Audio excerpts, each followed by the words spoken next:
Sous le porche sculpté de l'église Cerdane, un vieux pauvre vêtu de sordide haillons et coiffé d'une baratine catalane est assis.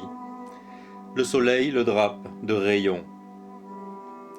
Il porte, suspendue au cou par des lanières de cuir noirs et luisants, une boîte de bois,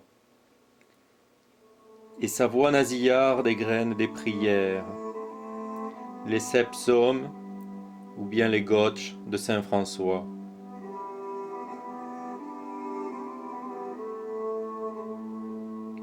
Soudain de la pénombre obscure de l'église, une fille surgit, ayant sur les cheveux un foulard vert et rose. Et sa figure esquisse s'encadre des plis clairs du triangle soyeux.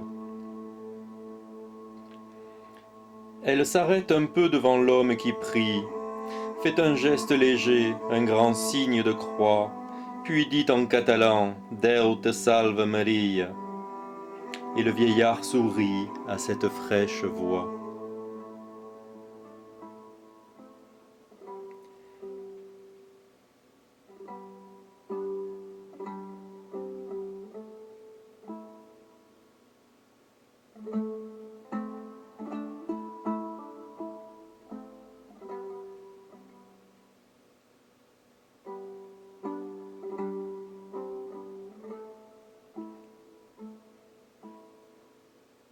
Il ouvre à deux battants un panneau de sa boîte, et sans respect humain, l'enfant tombe à genoux, parce qu'une madone ancienne apparaît, droite, dans sa robe blanche, aux plis ternis et roux. L'enfant brune tombé à genoux sur les dalles de ce porche d'église inondé de soleil, ne voit plus le vieillard vêtu de loques sales et coiffé d'un bonnet qui fut jadis vermeil. Elle ne rêve pas à des choses passées devant cette madone antique aux yeux pensifs qui trône dans la boîte aux planches crevassées. Mais fervente, elle prie avec des mots naïfs.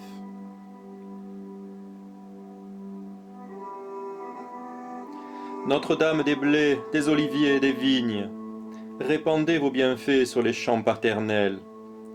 Et plus tard, donnez-nous, si nous en sommes dignes, un petit coin de terre au royaume éternel.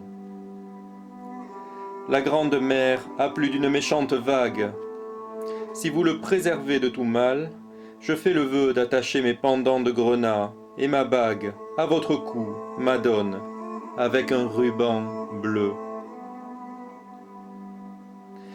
Faites que nous ayons une barque à Collioure, de solides filets, une blanche maison, un jardin avec un figuier Coy de Seigneur, et quelques petits gars pour vendre le poisson.